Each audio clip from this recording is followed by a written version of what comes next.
You ever wondered if there is life after death? Where do the soul goes? This is something I constantly ask. And this is actually something that I've always asked when I was a child. I've always been that weird kid. I do see a little bit of something when getting into the work as a psychic medium.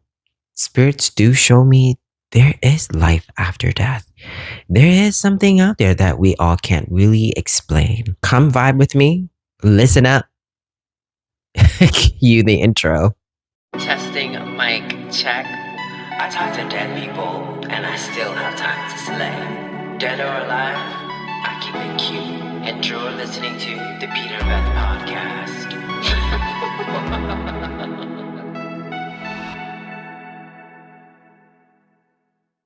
Hi guys, welcome back to the Peter Veth podcast. I hope I look okay. Ooh, it was stressful setting this up. You would think I already have a routine by now. The setup for the podcast is so stressful. I can't just leave it like this because my studio is also a workspace / office. So when it's time to record, I have to set this up. And when it's time to give a reading virtually, I have to set up differently. And when I have an in-person reading, I have to set up as an office. I'm grateful for it. I'm not complaining. But it's just when you got to do the work, it's a lot.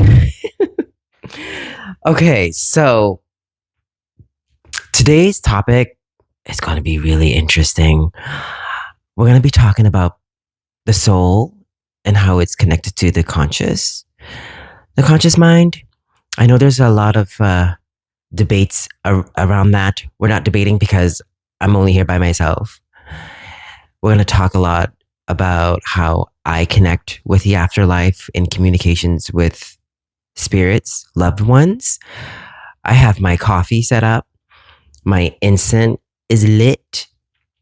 I got my laptop ready because I've been taking a lot of notes on the topics and the subject that I want to talk about. It's going to be really interesting. And I think you guys might be into this too, because I know that a lot of people ask me, well, how does all of this work? I don't have the answer. I really don't. But I just know that somehow I'm connected. And I hope that to my audience out there that are listening to this, that you can also take away from this and learn from what I have to talk about the soul.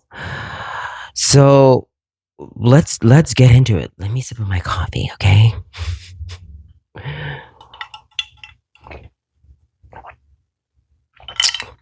I need to tell myself to slow down a little bit because when the caffeine hits, it's on. Okay.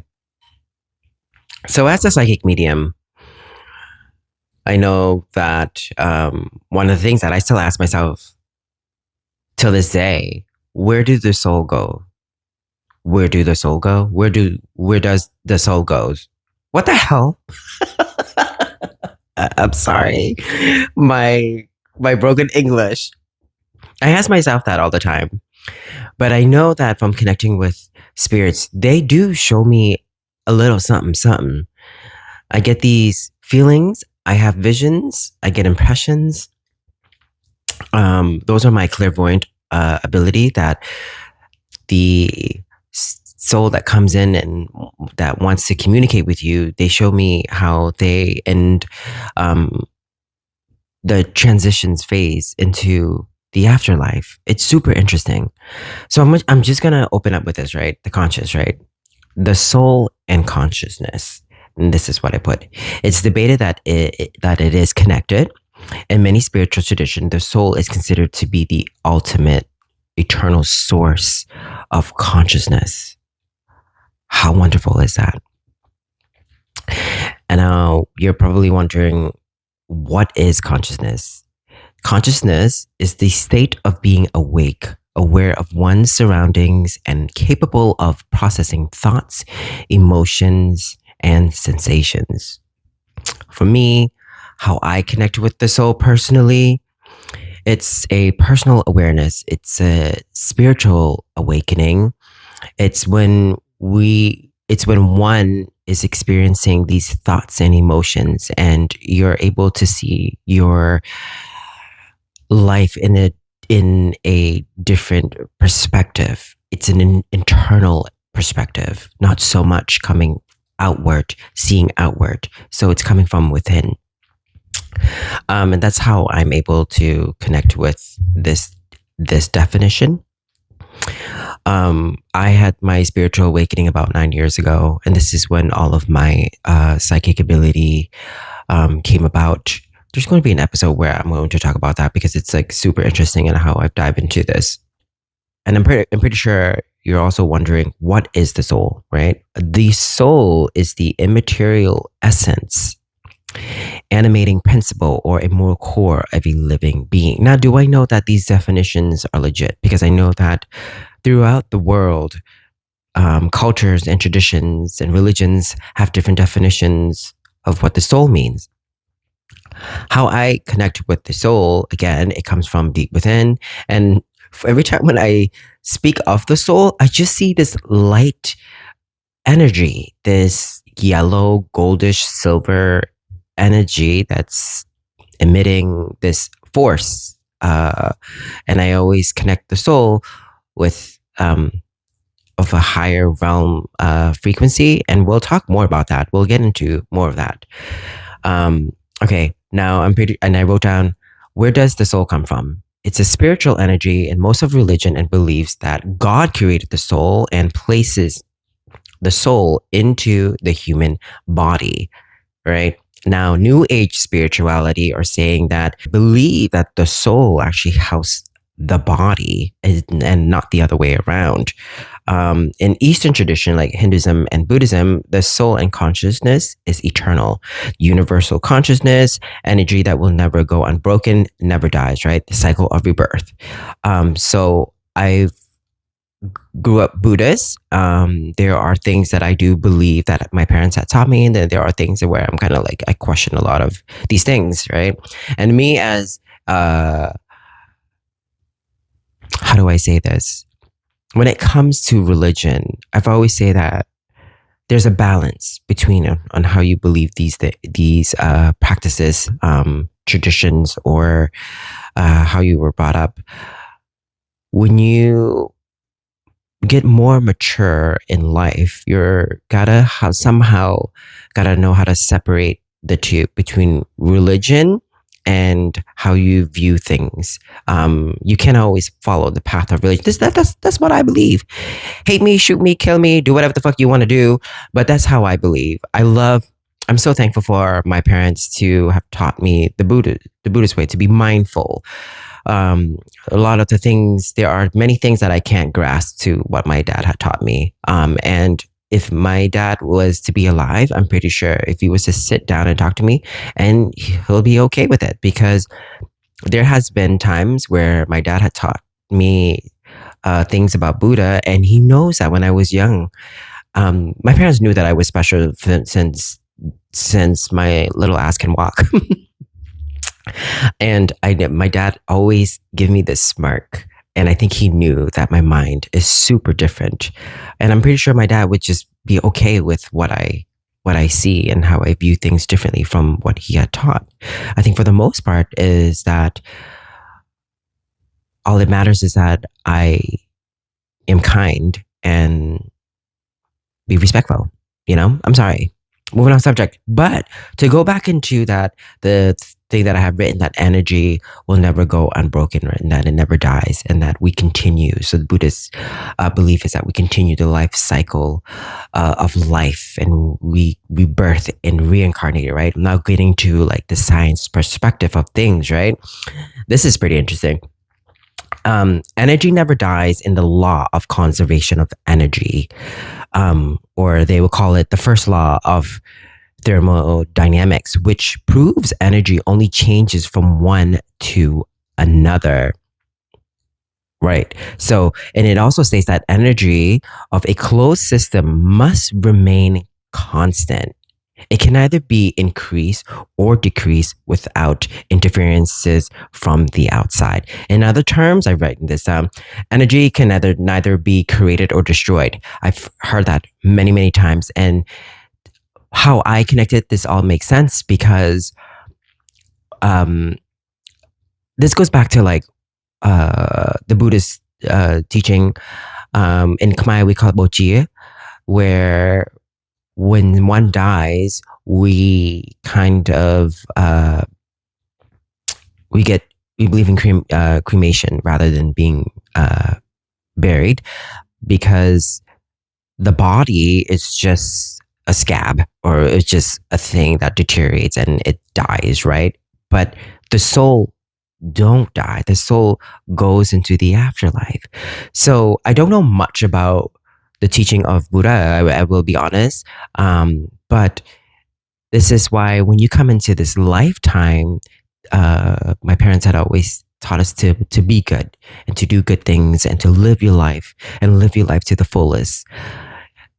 Therefore, so when you transition, you'll come back being blessed tenfold. And it's not living life. It's not all about being blessed, right?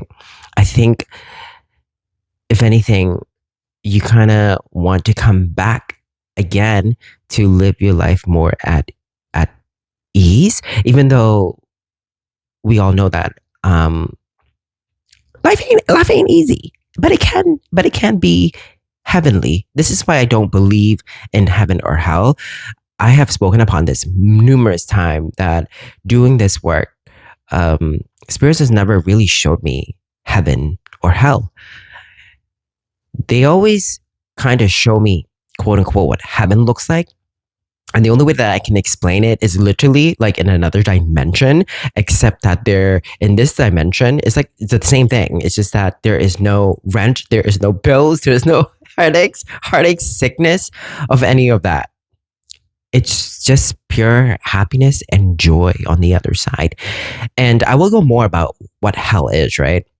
There is no hell, but I've always said that the soul or the spirits or your loved ones, what they teach me is that in this physical lifetime right now, we're living in heaven and hell. So this is why I always say it's important you either want to make your life heavenly or hellish. So what the fuck is it going to be? Okay, going back. Sorry. I think this is, dive more into like research, do it on your own time too. It's super fascinating about the whole quantum physics of energy, how that can't be broken, that it continues.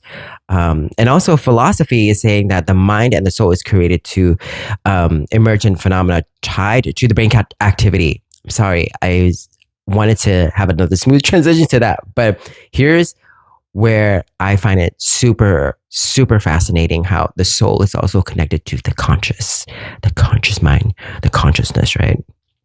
Okay. I put that even though there has been research on separation of consciousness and soul, however, there is also debate that the soul is connected into the mental mind. Your mind is super powerful, and that also connects to like manifestation. And this is why it's so important to, when you think positive, when you think higher of yourself, right? You're going and how you deliver things and express things out into the universe or to someone, you're going to speak positivity out there. And therefore the soul are able to create things and manifest things for you, because that's how the law of attraction works, because of the soul. And I know that I'm not always in this world of like, okay, let's live in the soul and spirituality. You also got to be realistic. Like, you do have to do the physicality work too. Like, get your fucking ass up and do it too. On my episodes, even season 1, I've always said that if you want blessings, you got to get your ass out there to work with the universe. Because when the universe sees that you're putting in the work, then they're gonna come in and swoop in and give the blessings. Because that's two things that goes in hand, right? And that also connects with like how I see and how I view things about the Holy Trinity thing in Christianity, and I'm not diving deep into that, like the Father, the Son, the Holy Spirits, and all of that. It kind of correlates to that. Like as the Father is the God, the Son is us, the physicality. And when you work together with God or the Creator, you're going to manifest things. You're going to reach to the soul, which is the spirit. Does that make sense? I hope you get my drift. And I'm pretty sure people who are watching this is probably, either you disagree or agree. Great. This is why this topic is debatable. Um, so going back to like the conscious mind and the soul and the mental mind and how it's all connected, right? You understand the vortex, the seventh chakra. Now, it is said that we have the main seven core vortex, right? Which is the root, the sacral, the solar plex, the heart, the throat, third eye, and then you have the crown chakra. Now I'm going to connect the conscious mind and the mental mind with the third eye, right? So the third eye chakra lives in between your brows. It is a scientific term. It is called the pineal gland. It's the tiny pine cone shape that is located in the center between your brows, and is said to produce melatonin signals for sleep-wake cycles. Super interesting, right? And then how I see melatonin is super important to be produced, so that way you can get into like dream state, and also it's very healthy for the spiritual mind to have restful nights. When you stay up too much, and that sometimes people have insomnia and things of that nature, they often kind of drift away from their spiritual self, and some people get into depressions and all of that. This is why the third eye is like a super important part. The whole vortex in your body is super important, but the third eye is what connects you with the spiritual mind, right? And also, I realized that when I get, and speaking of third eye, I've always said that if my friends were to walk in on me meditating, it would freak them out. And only because you would catch me either on the couch or on the ground or on the floor sitting with a blanket over my head. Therefore, it's because the pineal gland it's very light sensory. It's sensitive to lights. So when I meditate in a day like this, where I have my curtain opens, I can't pick up visions because the light is interrupting my vision. I need total darkness. A little like light here and there is okay. But when I get into meditation, I see things clear. My sounds are more blocked. I don't know how to explain this, but for some reason, having a muted dark space, I'm able to pick up other sensories, which makes sense if you think about it. If you're losing other senses, part of your body, something else is going to be heightened, right? I find that very super interesting. When I get into complete darkness, I can hear frequency. I can get like vibration tones. Of the other side, it's hard to explain. It's almost like tetanitis, where you get the high pitched sounds. Even right now, there's somehow I can hear it in the back of my head. I know I'm going off subject, but I think it's super cool. It's super interesting how that all connects, right? Okay, so going back to how I was talking about how crucial it is to have a healthy mind, sleep is super healthy. For me, I don't need a total of 8 hours sleep. I can literally like sleep for like 4 to 6 hours. Once my body gets up, it's time to get up and do work, and I'm satisfied. I don't believe in the whole 8 hour thing of sleep. Or maybe that's just a me thing. Let me know. Let me know if you need an 8 hour sleep every day. Okay, so going back to third eye and connection to the soul, the physical body and the higher physical consciousness, intuition, wisdom, perception, spiritual awakening, self-awareness, right? This is how you're able to receive visions and see things from an internal perspective once you open up your third eye, right? And people have asked me, how do you open up your third eye? And how do you get into that? I've always say that if you want to use your third eye in your spiritual work, and especially in connecting with your higher self, you really have to surrender a lot of who you are and what you think you are. Surrender. And when I say surrender, is let go of all the emotional baggage that you hold on to. And it takes internal work. And meditation is super helpful to open up your third eye. And I know that there is this conversation that opening up your third eye will open up portals to like demonic beings and things and energy and negativity. And then the reason why I'm saying that is because these religion, Christianities, and Catholic had deemed it as like something demonic. It is not. This is something of ancient times that practices before any type of religion came about. Okay, let me put that out there. These are powerful tools that were born, that came with from our mothers. These vortex, these chakra, the third eye. It's a powerful gift that we were all given with the first arrival here on Earth. It's a powerful tool to use. I use it all the time for my career, my life. It's such a huge benefit for my journey. Me as a spiritualist, a psychic medium, not even just that, my fashion, my makeup career. I've done so much. I've always said that, like, if you were to just sit down with me, it'll take like years on end for me to talk about my life story. And I'm only 39. Even when I was in my 20s, a lot of these old folks that had sat with me in dinners and have conversations with me, they've always said like, wow, you lived a lot of lives. Only because I had always used my third eye. And I never really, when I was younger, I didn't realize I was tapping into like my higher self. So I've always been connected in that sense. So if you are listening to this, third eye, opening up your third eye chakra is super, super powerful. So there's that. Okay. Anyway, beside the melatonin in theory, right? Beside the melatonin in theory that the pineal secretes DMT secretes. Excuse me. Secretes DMT during meditations, right? Which also often enough, this is a theory.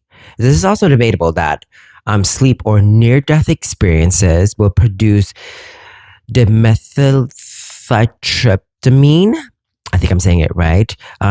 Therefore, when it releases, especially near-death experiences, not especially when you meditate or when you sleep, it releases the DMT, the third eye releases the DMT and it creates visions. And this is why we're able to have visions where we're sleeping, quote unquote, dream state.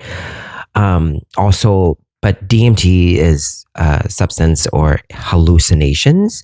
I know that people can consume them in shrooms, I think. I'm not quite sure on that. That is something else that we need to dive deep into. But it is DMT. It is hallucinating or receiving messages from the divine.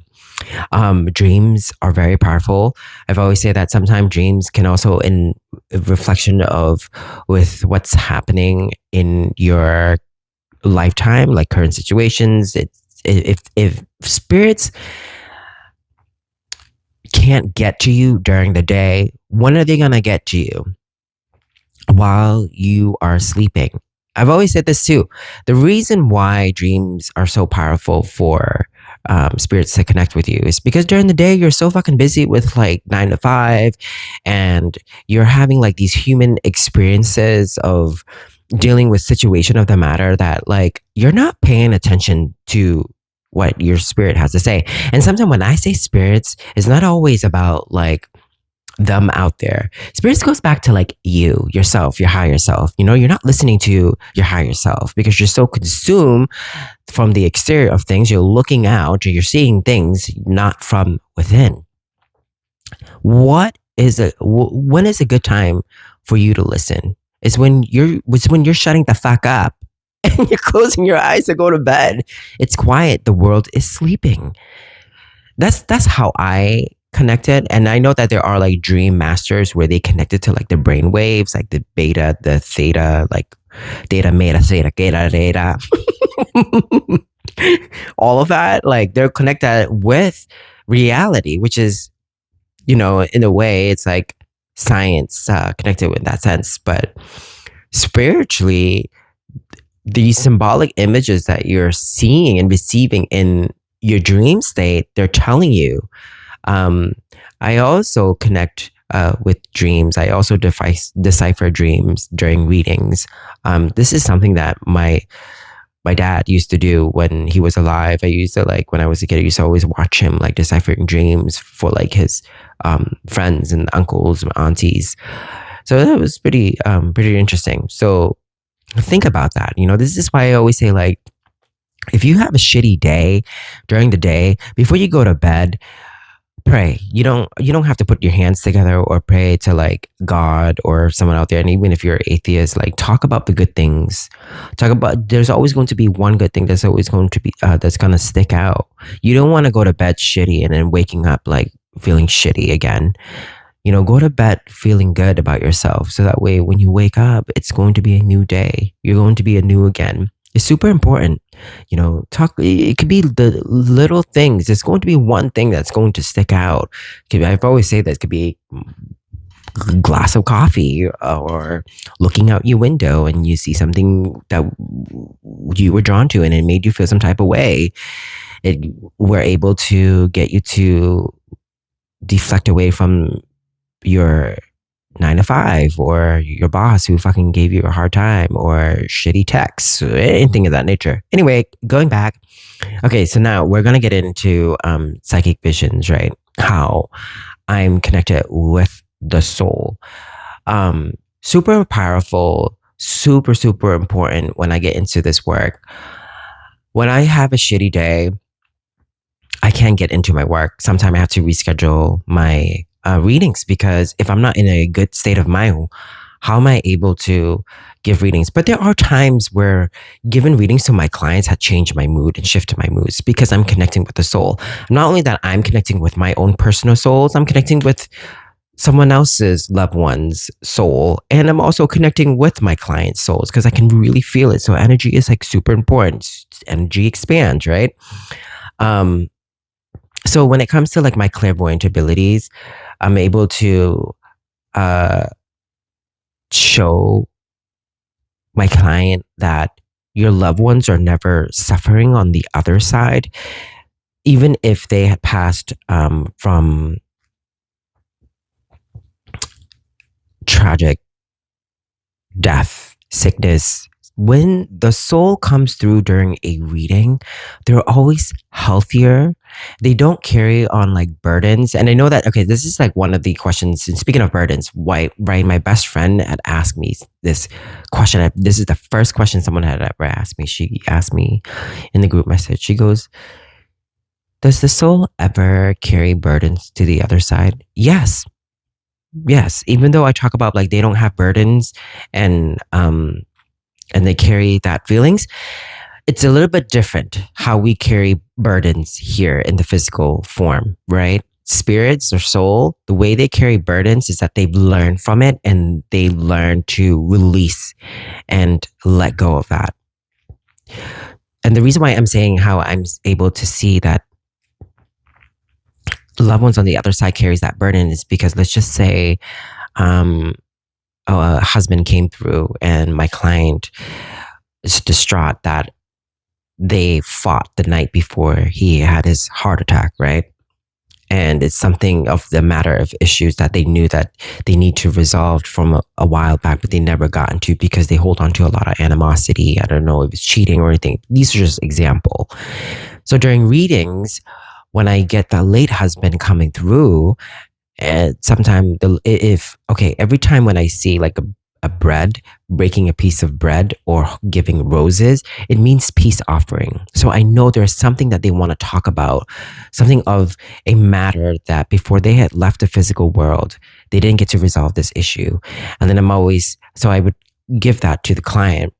And then my client would tell me, yes, there were some matters that, and then like, okay, let me get into a little bit more. And I would ask spirits telepathically, like, what is it that you want to talk about? And they would show me these visions and what happened of the matter. And then I would bring that to the client. The client would say, yes, these are informations that I don't know.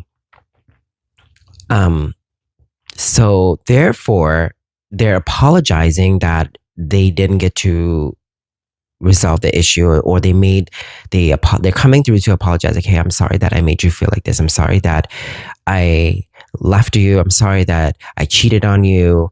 It was fucked up. Like yada yada yada. And then my client would also have this spirits on the other side would release this, so that way they want you to release it also. It's super powerful. I can't really explain it, but I'm pretty sure you're getting my drift. So that spirits, souls in the afterlife do carry some sort of burdens, but the way they carry it is super different from how we carry our burdens and remorse and guilt, if that makes sense. For example, another one, I won't go into this story, but this was during a tarot card reading. And I've told my clients that if you booking tarot card readings, don't underestimate the power of the tarot card. Even though it's quick and fun to shuffle, I've made a lot of clients cried. Anyway, the King of Swords popped up, and I was hesitant to give her this vision. And she looked at me and she's like, what is it? I was like, give me a second. I was like, this person did a lot of damage to you. And then I looked at her, I was like, is it okay if I dive in a little bit deeper? She goes, go ahead. And then I go, who's Dave? And she goes, what the fuck does Dave want?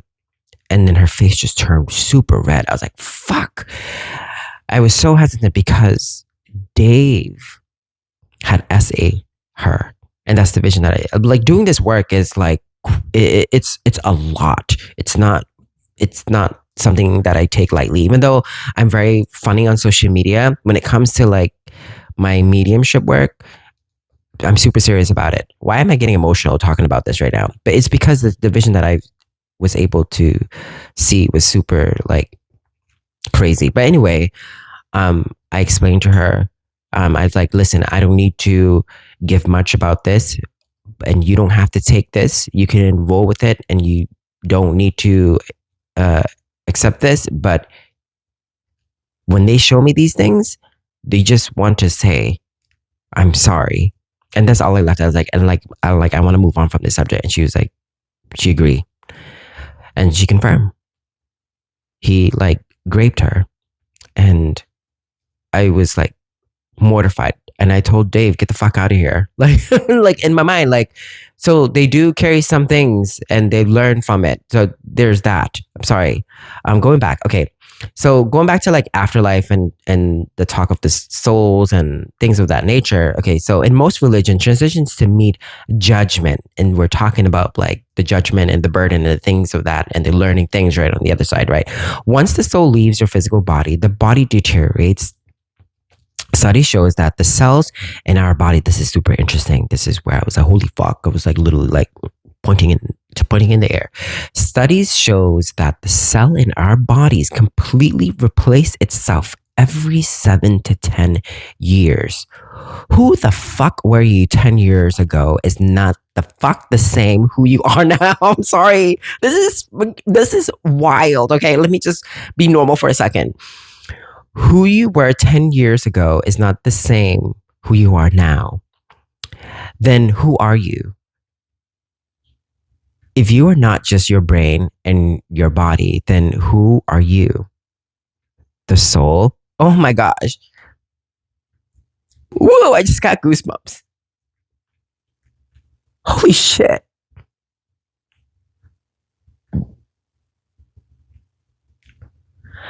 Sorry, when I'm like moved, this is like the soul, the spirits are shifting to me. Whoa, like that. I forgot I wrote this. Has been like a month, maybe a month and a half already since I've written this down. Let me calm down. Wow. Okay. Your life change. You change every 10 years. And it's not that you're going through life happenings, right?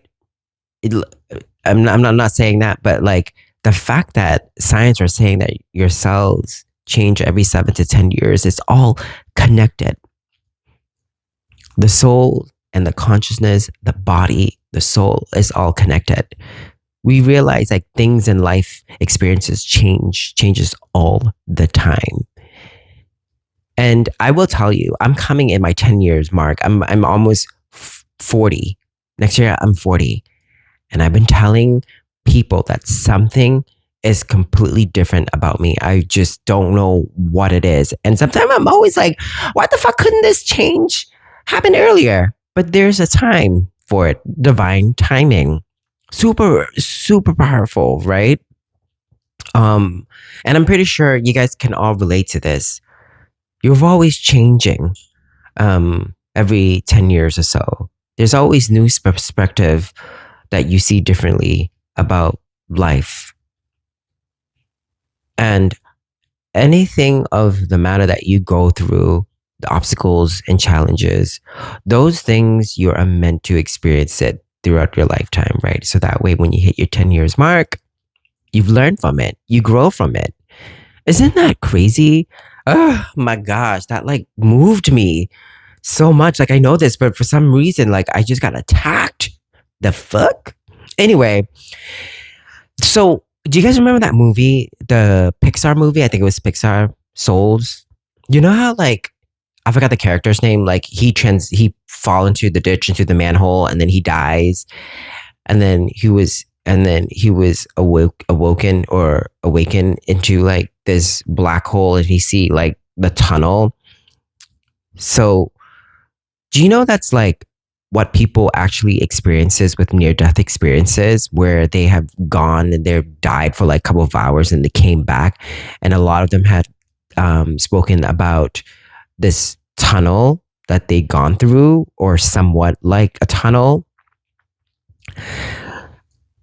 If you want to see how the soul moves physically through your eyes, watch that Pixar movie. They were onto something. And the reason why I'm saying that, because what happened is that the soul was greeted by their guide in Pixar. He was greeted by their spiritual guide or their master, whoever they were. And then their master were able to guide them through this movie. Like, so they played like, I don't remember how it goes, but his master was able, let's call him their master, his spirit guide, excuse me, was able to show them like their picture of their life, like from the beginning to the end of what they did and didn't do, how they were supposed to live their life, right? And then they show them their personalities, right? And you know how like they're in Pixar, they were showing like their souls was like these little bubbles, right? What's interesting is that I've read a book by Dr. Michael Newton, who is an American counselor and a master hypnotherapist, PhD, famous for pioneering life between lives. He connects his hypnotist, he connects his hypnotist with past memories into the soul. I'm going to show you the book. Excuse me. It's called Journey of Souls. I've read this like twice. Oh, look, I literally just opened to the page. So he hypnotized, if you are a visual listener, I'm showing you this. So when he hypnotize his clients, they all go back into like their past life, and before they talk about their past life, he somehow connected them to like them transitioning into the afterlife and where their soul goes and who they greeted by, right? Before I've even picked up this book to read about like what the fuck it's all about, right? When I was doing my work in the beginning stages of my work, or that later on of my work, actually, I don't know. Let's just say throughout my work, I don't know how I know this, but for some reason, I'm able to see this vision of how the soul works when they transition to the other side. And for instance, how I was able to see this, one of my first reading when I connected with someone who had unalived, who had committed suicide, right? They're getting reprimanded on the other side, and not reprimanded in a way where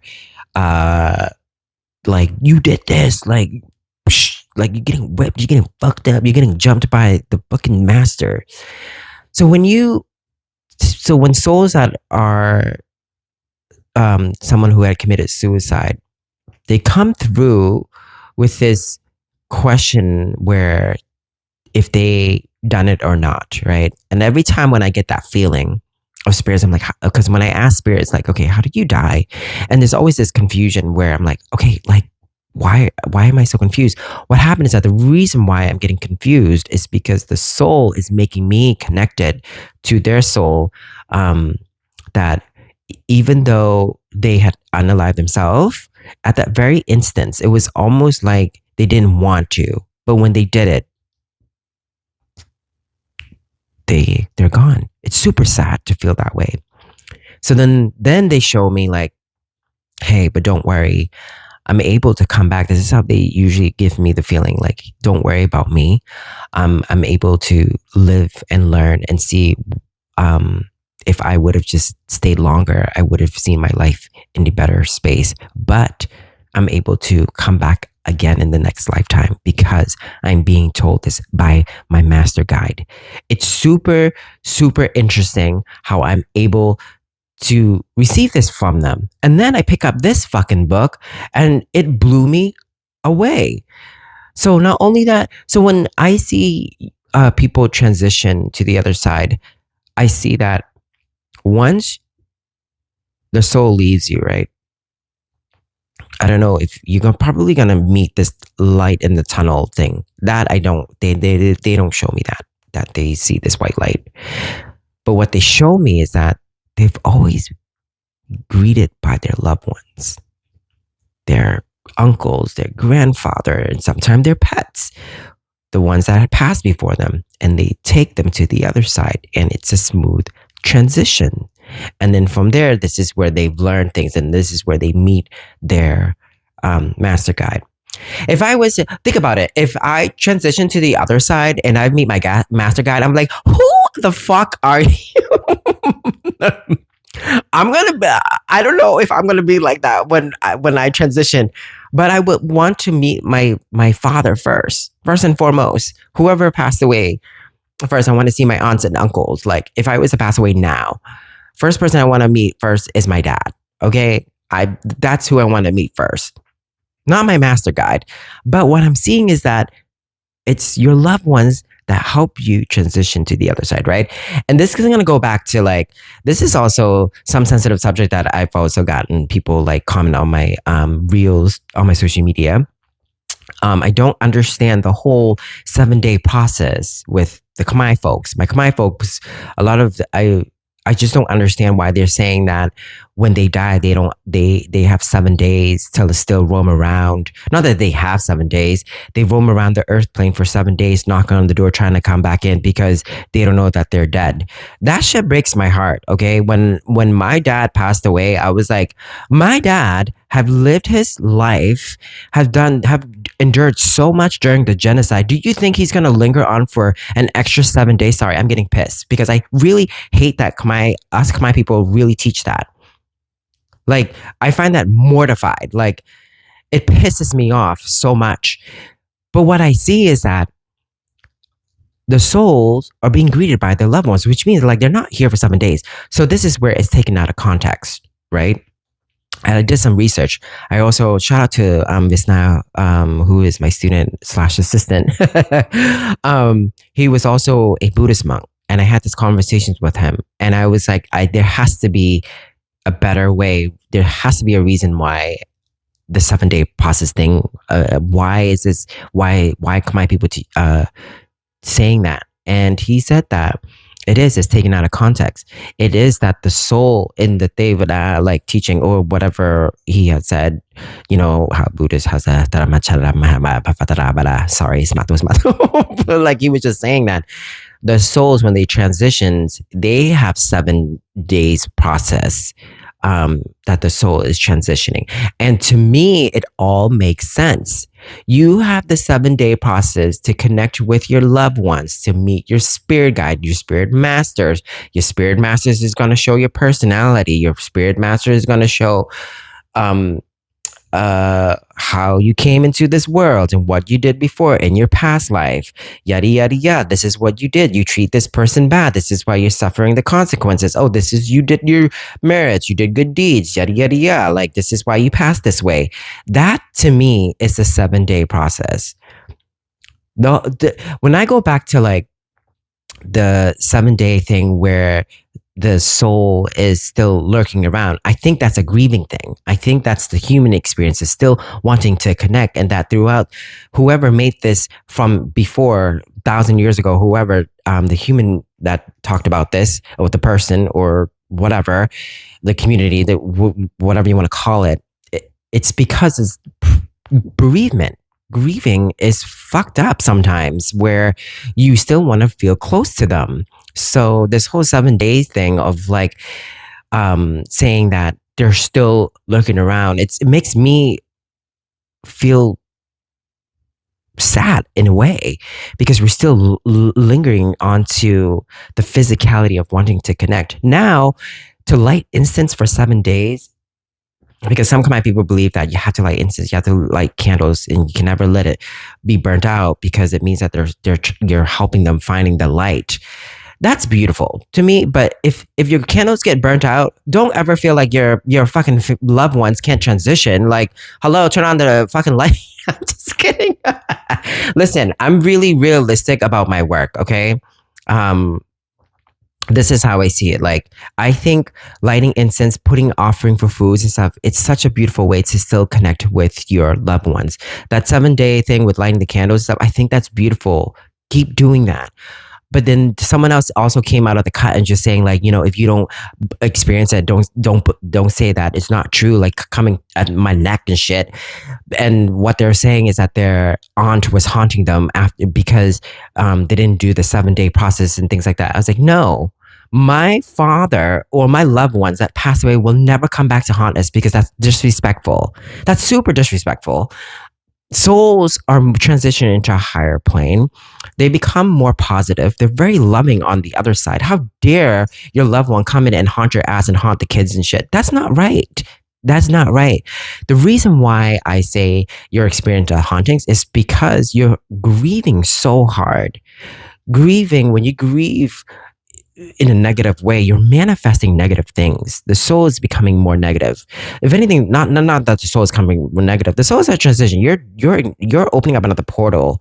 When you on a super lower frequency, you're inviting darker things. I also did some research on the 7-day process, right? So the nature of the first 7 days, the transitional consciousness. Again, everything goes back to the conscious mind.